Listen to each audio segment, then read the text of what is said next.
Dahil meron pang natirang lumpiang Shanghai kagabi, ito na yung niluto ko ngayong umaga para almusal ko. Naiwan na naman ako mag-isa dito sa bahay kasi umalis yung partner ko ay alas 5 ng madaling araw. Nasa mga 8:30 na to ng umaga at ngayon lang ako nagising kasi natulog ako uli kasi sabi ko nga dun sa pinakaunang vlog ko na hindi ako natutulog kapag umaalis yung partner ko ng madaling araw kasi binabangungot ako.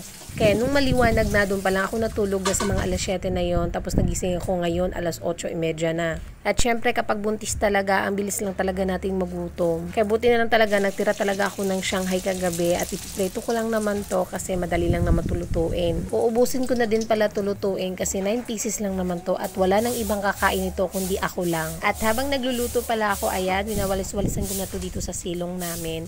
Wala naman talaga akong nawawalis dyan pero gusto ko lang talaga siya walisan kasi ang daming lamok. Kumbaga winawalisan ko lang talaga yan para mabulabog talaga yung mga lamok dyan.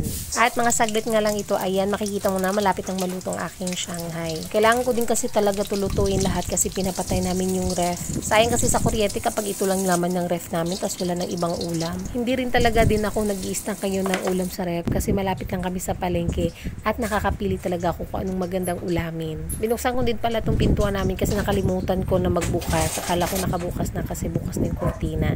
Tapos ganun pa rin, inaharangan ko pa rin itong pintuan namin kasi yung mga pusa, labas-pasok, walang pasintabi, pumapasok lang talaga dito sa loob. Tapos ito na yung almusal ko ngayon. Ayan, naluto ko na yung aking Shanghai. Tapos naglagay ako ng ketchup.